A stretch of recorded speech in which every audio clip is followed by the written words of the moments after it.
आपको कहा जा रहा है on entering a glass prism sun rays are, अगर एक ग्लास प्रिज्म में सन रेज जाती हैं, व्हाइट लाइट जाती है दोस्तों, आप जानते हो इधर आपको पूरा रंग बिरंगी समा मिलता है, पूरा विबग्योर मिलता है। विबग्योर ऐसा सीधा मिलता है, उल्टा मिलता है, उल्टा मिलता है, ठीक है। आप जानते हो बच्चे प्लेट का डिविएशन सबसे ज्यादा होता है, तो ऐसे विबग्योर पूरा ऐसा मिलता है। तो यहाँ पे डिविएशन भी होता है बच्चे, और व्हाइट लाइट को कलर्स में तोड़ते भी हैं, तो डिस्पर्जन भी होता है। So we have deviation as well as dispersion, right. So deviated but not dispersed गलत, डिविएटेड बट डिस्पर्स्ड बिल्कुल सही है, डिस्पर्स्ड बट नॉट डिविएटेड गलत, नाइदर डिविएटेड नॉट डिस्पर्स्ड गलत। तो आंसर कौन सा होगा बच्चे? बी, ठीक है। डायरेक्ट फैक्ट है, इट्स अ फैक्ट, राइट। चलिए दोस्तों नेक्स्ट क्वेश्चन देखते हैं। Study the following ray diagram. In this diagram, the angle of incidence, angle of emergence and angle of deviation respectively have been represented by, ठीक है। तो एक बात नोटिस कीजिए बच्चे, प्रिज्म में एरो कैसा बना हुआ है, आप एरो बहुत ध्यान से देखिएगा। प्रिज्म का बड़ा ही स्टैंडर्ड केस है, उन्होंने रे डाली है इधर से।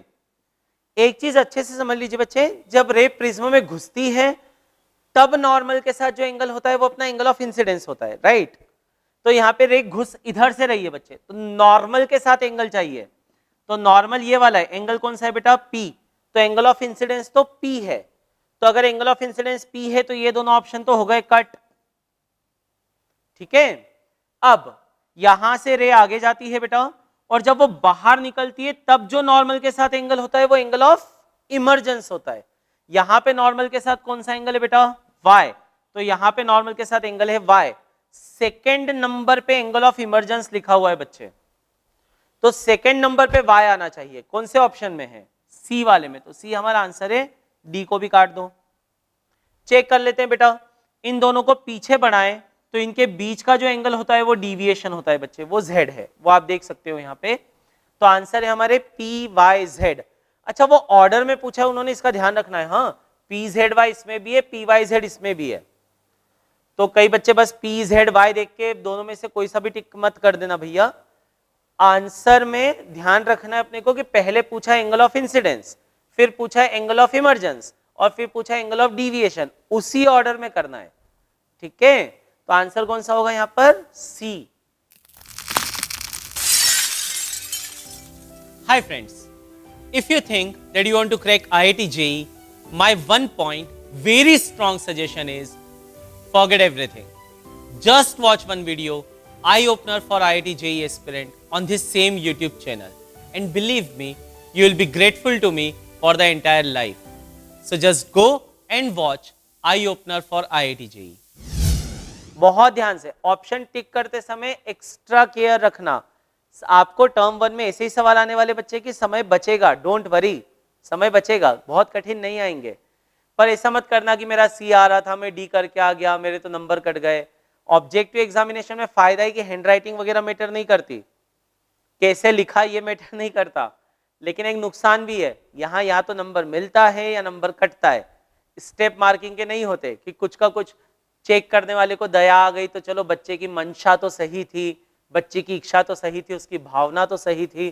तो ऑब्जेक्टिव एग्जामिनेशन में मन की भावनाएं नहीं देखी जाती, यहाँ पर सीधे देखा जाता है आंसर था बी, तुमने लगाया है सी, गलत, ठीक है, ऐसे ही होता है।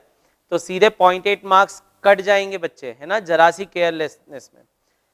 बहुत ज्यादा फोकस कीजिए बेटा, जो पूछा है उसको ध्यान से समझिए, सवाल पढ़ने का खेल है। आगे बढ़ते हैं। नेक्स्ट क्वेश्चन में आपको कहा जा रहा है बेटा, one of the refracting surfaces of a prism of angle 30 degree silvered, a ray of light incident at an angle of 60 degree retraces its path, the refractive index of the material of the prism is, ये कुछ ज्यादा ही अच्छा सवाल है। बहुत पहले ऐसा एक सवाल जेई में आ चुका है स्क्रीनिंग में, जैसे आजकल जेई मेन होती है ना बेटा, 2005 से पहले जेई स्क्रीनिंग होती थी। जो बच्चे उसमें क्वालिफाई करते थे उन्हें एडवांस्ड लिखना होती थी, तब सब्जेक्टिव होती थी। This is era of before 2005 objective JEE. तब ऐसा एक सवाल आया हुआ है बेटा, उसमें थोड़े बहुत एंगल्स वगैरह अलग थे उसमें, बट सवाल एग्जैक्टली भावना यही थी सवाल, ठीक है। तो ये सवाल काफी अच्छा सवाल है। अगर ये सवाल आपकी बोर्ड एग्जामिनेशन में आया दोस्तों, तो वो सबसे अच्छे सवालों में से होगा आपके टर्म 1 के। आप में से जो बच्चे एनटीएससी एस्पिरेंट्स हैं जो एनटीएससी के लिए प्रिपेयर कर रहे हैं दोस्तों, उन्हें तो डेफिनेटली इस तरह के सवाल करना चाहिए, स्पेशली जो लोग हरियाणा, उड़ीसा, बिहार ऐसी जगहों पर एनटीएससी दे रहे हैं बच्चे, उन्हें तो करने ही चाहिए ऐसे सवाल। पर अभी क्योंकि ये इंपॉर्टेंट क्वेश्चन में डाला हुआ है आपके, इसका मतलब ये आ सकता है। ठीक है, बहुत अच्छा सवाल है। क्या बोल रहे हैं कि हमने क्या किया, एक प्रिज्म है हमारे पास, उस प्रिज्म की एक सरफेस को हमने सिल्वर कर दिया, तो ऑब्वियसली वो पीछे वाली सरफेस को ही सिल्वर करेगा बेटा, ये मान के चलो पीछे वाली सरफेस को ही सिल्वर करेगा। ठीक है, और प्रिज्म का एंगल भी दिया है बेटा 30 डिग्री। अब एक लाइट रे हमने इंसिडेंट करवाई बेटा 60 डिग्री पे, तो ये इंसिडेंट एंगल 60 है। उन्होंने बोला ये अपना पाथ रिट्रेस करता है बच्चे, रिट्रेस। तो कोई भी चीज अपना पाथ रिट्रेस कब करेगी, जब मिरर पे टकराएगी। जैसे यहां से तो ये टूवर्ड्स नॉर्मल बेंड हो जाएगा बेटा, यहां से ये पाथ रिट्रेस कब करेगा। कोई चीज प्लेन मिरर पे रिट्रेस कब करती है बेटा, कि रे जाए और पलट के वापस आ जाए, जब वो नॉर्मल इंसिडेंट होती है, सीधे उस पर टकराती है, हाँ या ना। तो यहां पर सीधे टकरा रही है बच्चे, तो पलट कर आएगी। अब ऐसा होता है बच्चे, यहां पर एंगल अगर R1 है और यहां पर R2 है, तो इंटरेस्टिंगली R2 0 हो जाता है। इंटरेस्टिंगली R2 0 हो गया, क्यों? क्योंकि नॉर्मल इंसिडेंस का मतलब क्या होता है बच्चे, जीरो एंगल ऑफ इंसिडेंस। और आप जानते हो R1 प्लस R2 किसके बराबर होता है, A के। R2 हो चुका है आपका 0, तो R1 आपका हो जाएगा A के बराबर, यानी 30 डिग्री। ये दिया है 60 डिग्री, R1 आया 30 डिग्री। क्या लगाएंगे बेटा, स्नेल्स लॉ। यहाँ पे बाहर एयर है, एयर का रिफ्रैक्टिव इंडेक्स 1 इंटू यहाँ पर बनने वाले एंगल का साइन, साइन 60 बराबर इसका रिफ्रैक्टिव इंडेक्स म्यू इंटू यहाँ पर बनने वाले एंगल का साइन, वो 30 का साइन, साइन 30। साइन 60 होता है √3/2, ये याद होना चाहिए अपने को। साइन 30 होता है 1/2, 2 से 2 कटेगा, म्यू बराबर कितना आ जाएगा बेटा, √3। √3 हमारा सही आंसर है। आई सस्पेक्ट बच्चे, क्योंकि आपको एज सच एनसीईआरटी में ये सब फॉर्मूले दिए हुए नहीं है, दो I have covered all this in NTSC Guru lectures, उसमें ये सब कुछ कवर्ड है बेटा। अभी आप क्रैश कोर्स में भी एनटीएससी के ये सब करवाया जाता है, क्रैश कोर्स में भी। तो अगर आप एनटीएससी गुरु रेगुलर लेक्चर नहीं देखते हैं, आप क्रैश कोर्स में ये सब कॉन्सेप्ट्स आपको मिल जाएंगे, एनसीईआरटी में नहीं है। सो आई रियली सस्पेक्ट कि आपको टर्म 1 में आ सकता है, बट अगर ये आया तो ये बहुत अच्छा सवाल होगा।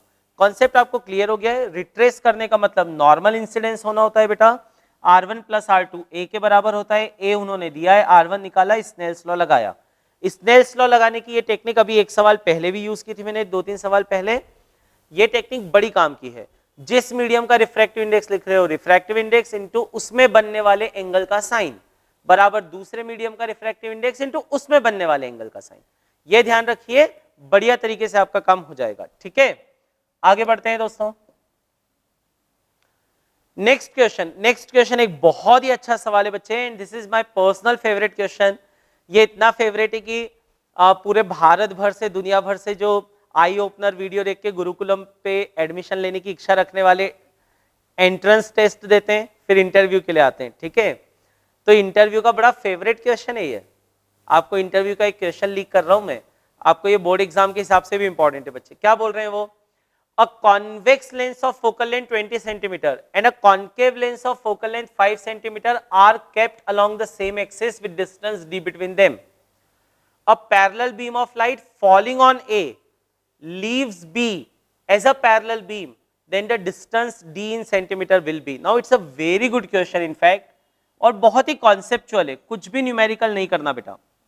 एक कॉन्वेक्स लेंस है बच्चे, फोकल लेंथ 20 सेंटीमीटर का,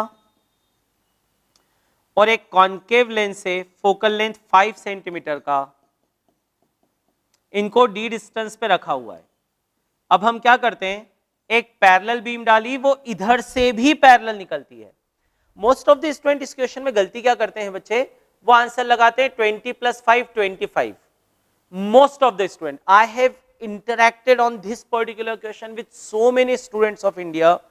गुरुकुलम में वो मनाली से, बहरीन से, कुवैत से बच्चे जो आते हैं वो इंटरव्यू देते हैं ना, तो मैं लाइव बच्चों से ये क्वेश्चन पूछ चुका हूं। मैक्सिमम बच्चे इसका आंसर देते हैं 20 + 5 25। क्यों देते हैं? वो सिंपल ऐसा सोचते हैं सर पैरेलल को पैरेलल करना है ना, तो सिंपल है, जैसे यहां से रेज जाएंगी पैरेलल तो वो फोकस पर जाएंगी, और सर वो फोकस से जाएंगी तो इधर भी पैरेलल हो जाएंगी। अब यहां गड़बड़ हो जाती है बेटा, कॉन्सेप्चुअली वो ठीक बोल रहे थे पर गड़बड़ हो गई। क्या है बेटा, पहला लेंस तो कॉन्वेक्स है, वहां तो ठीक है, कॉन्वेक्स में पैरेलल बीम डालोगे तो वो फोकस पर मिलती है, यहां तक तो कोई गड़बड़ नहीं है। पर अब यहां के बाद तो ये बीम डाइवर्जिंग है बेटा, दूर दूर जा रही है रेज, और जो कॉन्केव लेंस है वो तो और डाइवर्ज करता है बेटा, वो तो और डाइवर्ज करने का काम करता है। तो जो बीम पहले से दूर दूर जा रही है उसको और दूर करना, तो वो फिर पैरेलल कैसे होगी? ठीक है, दो दोस्तों में झगड़ा हो जाए, वो झगड़ा सुलझाने के लिए जो मीडिएटर पकड़े वो झगड़ा भड़काने वाला हो और झगड़ा बढ़ाने वाला हो, तो वो तो उनके बीच का झगड़ा और बढ़ेगा ही ना बेटा। तो ऑलरेडी बीम डाइवर्जिंग है और लेंस भी डाइवर्जिंग मिला, जो और डाइवर्ज करता है, तो फिर पैरेलल कैसे होगा बच्चे? इस रे डायग्राम में ये गलती होती है, और कई बच्चे इसमें 20 + 5 25 कर देते हैं, दिस इज रॉन्ग। तो सही सॉल्यूशन क्या है? ये बात सही है कि यहां से रेस पैरेलल मतलब फोकस पर मिलनी चाहिए थी, लेकिन वो फोकस आगे होना चाहिए था बेटा, और बीच में ये सेकंड लेंस आ गया। सेकंड लेंस का काम डाइवर्ज करने का था, तो उसने डाइवर्ज करके इनको पैरेलल कर दिया। मतलब ये पॉइंट इसका भी फोकस होना चाहिए बच्चे, तो मतलब ये डिस्टेंस 20 होना चाहिए,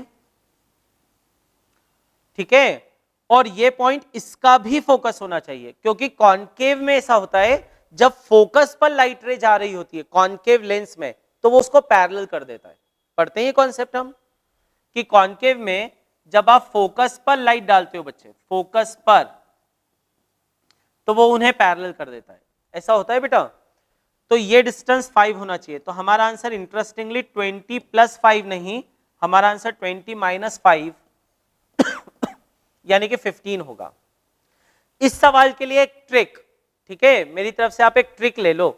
इस सवाल में डिस्टेंस डी का आंसर होता है f1 + f2। इतना लॉजिक लगाने की जरूरत ही नहीं, इतना लॉजिक लगाने की जरूरत ही नहीं। एक ट्रिक ले लो मेरी तरफ से, ये आईआईटी के हिसाब से बहुत इंपॉर्टेंट ट्रिक है बच्चे, वहां तो एक इंपॉर्टेंट फॉर्मूले के रूप में लिखवाता हूं ये। d बराबर होता है f1 + f2 और फोकल लेंथ को साइन के साथ डाल दो, बस आंसर आ गया। पहला है कॉन्वेक्स, उसकी फोकल लेंथ पॉजिटिव होती है बेटा, तो +20। दूसरा है कॉन्केव, फोकल लेंथ माइनस होती है, 20 - 5 15। अगर दोनों कॉन्वेक्स होते तो प्लस प्लस लेते, तब आंसर होता 25। दोनों कॉन्केव होते तो दोनों माइनस लेते, डिस्टेंस निगेटिव आता, पॉसिबल ही नहीं है बेटा, डिस्टेंस कभी निगेटिव पॉसिबल नहीं है ना दो लेंस के बीच का। तो बस सिंपल d बराबर f1 + f2, ट्रिक है, कुछ इतना लॉजिक लगाने की जरूरत नहीं, सीधे आ जाएगा। फोकल लेंथ साइन के साथ डालो। आई होप आपको ये समझ में आ गया होगा दोस्तों, ठीक है। बड़े अच्छे सवाल भी हैं अपने जो इंपॉर्टेंट क्वेश्चंस मैं आपको करवा रहा हूं, आप इनको आराम से अच्छे से पढ़िएगा बच्चे, तो आपका पूरा चैप्टर रिवाइज हो जाएगा। एनसीईआरटी रीडिंग करनी ही है, इसमें कोई डाउट नहीं है। सैंपल पेपर जो आए हैं बच्चे चैप्टर वाइज वो सॉल्व करने ही है, इसमें कोई डाउट नहीं है, ठीक है। साथ में आप ये वाले क्वेश्चंस कीजिए, आप फुल मार्क्स की तरफ बढ़ रहे हैं, ठीक है। चलो नेक्स्ट क्वेश्चन देखते हैं बच्चे। Next question again a factual question. Rainbow is formed due to, rainbow क्यों बनता है, रेनबो क्यों बनता है, तो रेनबो बनता है क्यों? बड़ा आसान सा सवाल है। क्वेश्चन पूछ रहे हैं कि रेनबो क्यों बनता है, हाँ या ना, क्या होता है रेनबो क्यों बनता है बच्चे बताओ। जैसे वाटर ड्रॉपलेट होती है तो पहले लाइट आती है, सही है, वो यहां से व्हाइट लाइट आती है, वो यहां पे डिस्पर्स होती है, उनका फिर अंदर TIR होता है, टोटल इंटरनल रिफ्लेक्शन, और वो फिर बाहर होती है। इसलिए वो सारे केसेस पढ़ते हैं ना कि जैसे सन अपने पीछे है, तो अगर सन की तरफ देखने जाएंगे तो कभी रेनबो दिखाई नहीं देगा। इंद्रधनुष कब दिखाई देता है? सन इधर, बारिश के कारण थोड़ी सी शॉवर हुआ हो बच्चे, तो ड्रॉपलेट से एयर एटमॉस्फेयर में सनरेज जाती हैं उन पर, तो पहले होता है रिफ्रैक्शन, डिस्पर्जन, सबसे पहले डिस्पर्जन, फिर वहां पे होता है टोटल इंटरनल रिफ्लेक्शन, और फिर फाइनली होता है रिफ्रैक्शन, उससे अपने को दिखता है। ये तीन फिनोमिना है। ये इवन NTSC में भी एक बहुत इंपॉर्टेंट क्वेश्चन है। तो यहां पर होता है बच्चे सबसे पहले dispersion, dispersion first is dispersion, जो व्हाइट लाइट जाती है वो कलर्स में टूटती है, फिर होता है टोटल इंटरनल रिफ्लेक्शन और उसके बाद होता है रिफ्रैक्शन। तो total internal reflection, refraction, dispersion, ये तीनों में दिखे बच्चे वो वाला टिक कर दो, तो आंसर कौन सा हो जाएगा? बी। ठीक है, आंसर हो जाएगा बी, सिंपल। इधर से देखोगे तो दिखाई देगा बेटा, है ना, तो सन यहां पीछे रहता है, ये सन है और ये वाटर ड्रॉपलेट्स हैं। स्टैंडर्ड केस है बच्चे, थ्योरेटिकल केस है, याद रखना है बेटा अपने को। आगे बढ़ते हैं, चलो नेक्स्ट क्वेश्चन में कहा जा रहा है which of the following statement is correct, इनमें से कौन सा कथन सत्य है? इनमें से एक ही कथन सत्य है, एक ही स्टेटमेंट ट्रू है, वो कौन सा है? Which one is that? Right, the rainbow is produced by reflection of white sunlight by water vapour. बिल्कुल गलत।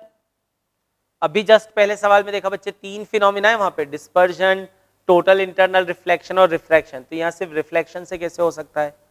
गलत। The blue light of the sky is due to scattering of light. I think there is no way to say कि यही answer है। सही है। जो sky हमें ब्लू क्यों दिखाई देता है? Why sky appears blue बच्चे? क्योंकि एटमॉस्फेयर क्या करता है? स्कैटर करता है।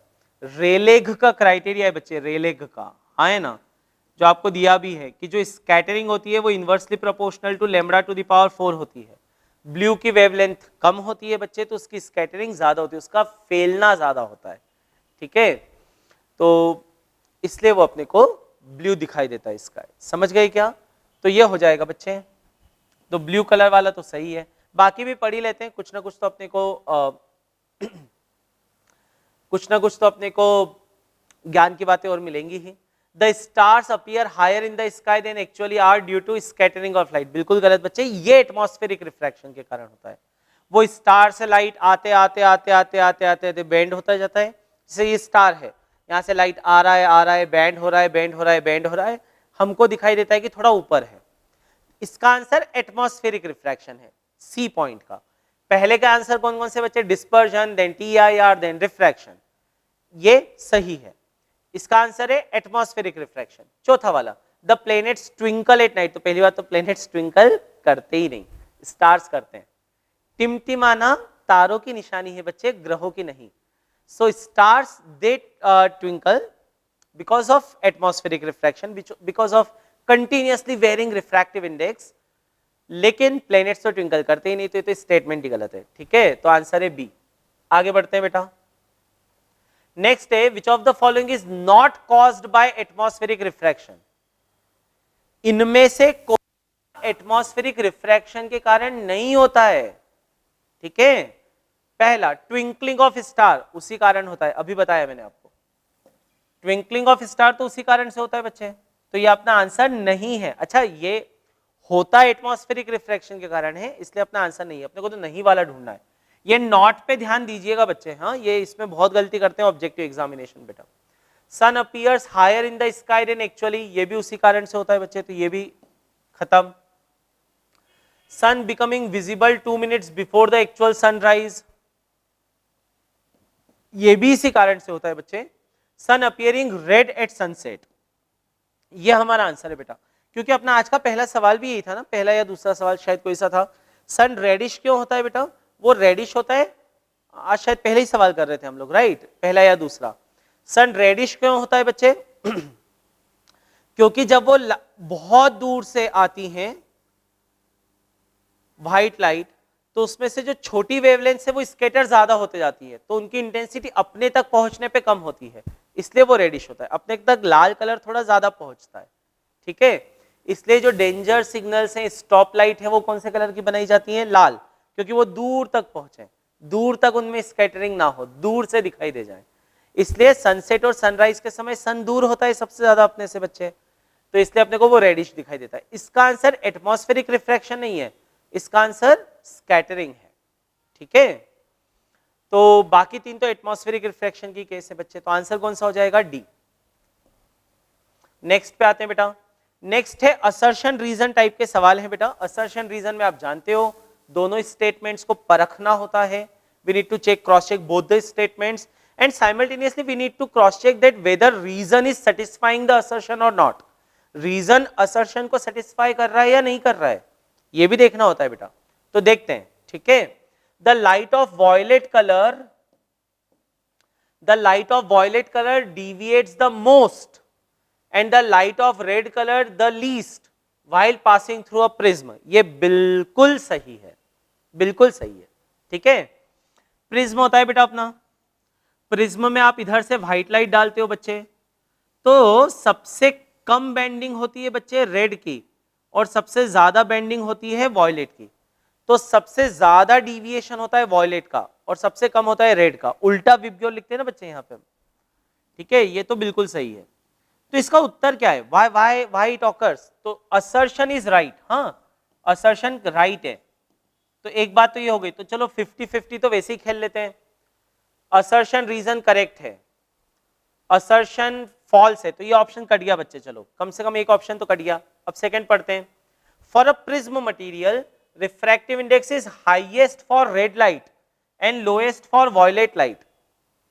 ना ना ना ना ना, देखो उल्टा होगा, उल्टा होगा.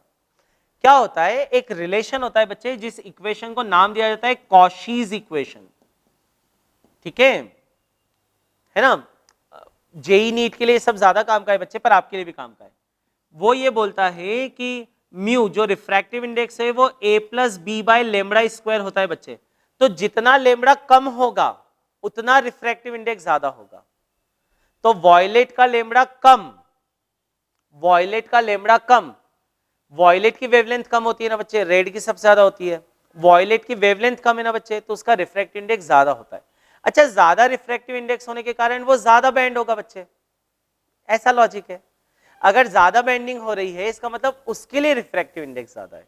समझ गए क्या.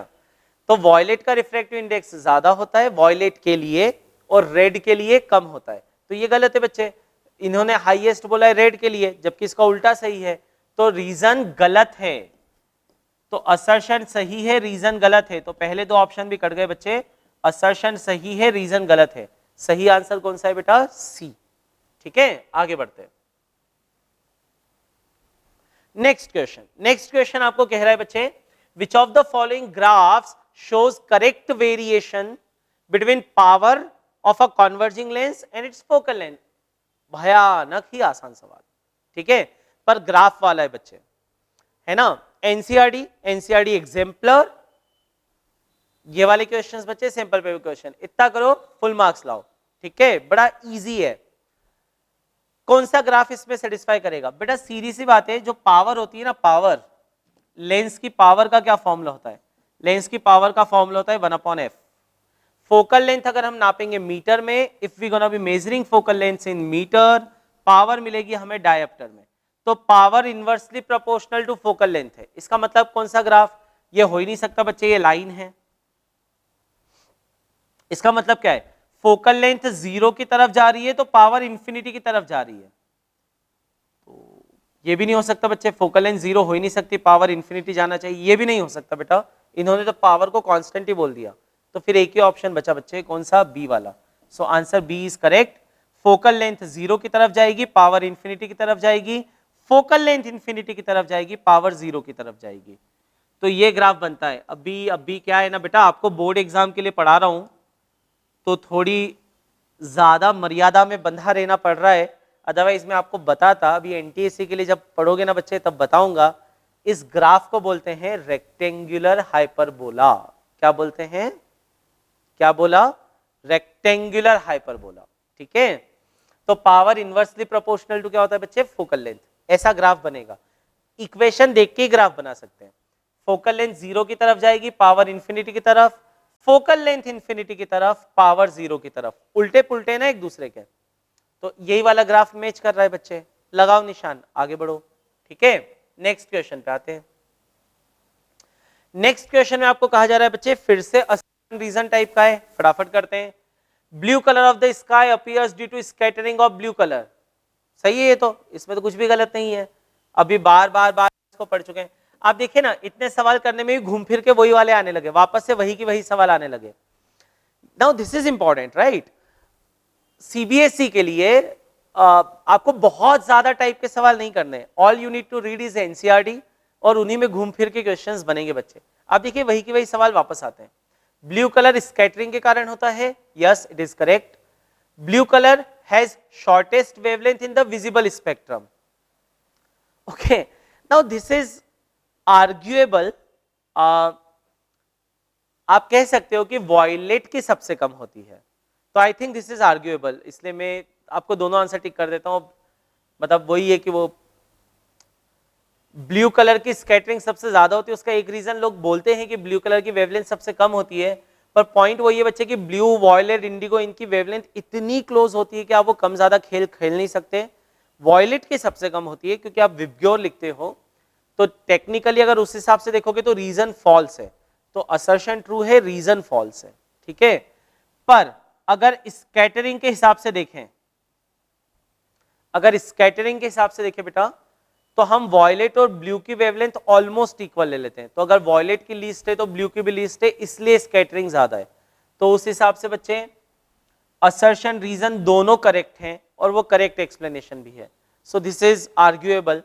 मतलब इसमें अगर एकदम लिटरल मीनिंग में जाएंगे, एकदम लिटरली बोले तो आंसर सी लगाना चाहिए मेरे हिसाब से। पर ब्लू की क्योंकि स्कैटरिंग सबसे ज्यादा है, इसलिए आप बोल सकते हो कि उसकी वेवलेंथ सबसे कम होती है, ये बोला जा सकता है बेटा रेले क्राइटेरिया के हिसाब से। चलिए, सो थैंक्स अ लॉट बच्चे। अभी आपने ये सवाल किए, आप इन सवालों को कीजिए और साथ साथ में जो बातें मैंने आपको बताई हैं अगर आप वो करते रहोगे तो आपको बहुत अच्छे मार्क्स आएंगे। और हम यही चाहते हैं कि आप लोग बहुत जबरदस्त स्कोर करो। स्कोर प्रेशर लेके नहीं होता बच्चे एग्जाम का, स्कोर होता है क्योंकि हमें पढ़ने में मजा आता है, ठीक है। तो सिर्फ मार्क्स लाने हैं इसलिए नहीं पढ़ना बच्चे, पढ़ने में मजा आएगा। जो क्वेश्चंस आज आपको करवाए वो न सिर्फ आपके टर्म 1 एग्जामिनेशन के लिए फायदेमंद है, बाकी आपको जनवरी में जो एनटीएससी देनी है बेटा उसके लिए भी बहुत फायदेमंद है। Will meet with some other questions बेटे, some more questions for your board examination, for your NTSC, for your preparations, ठीक है। So till then bye.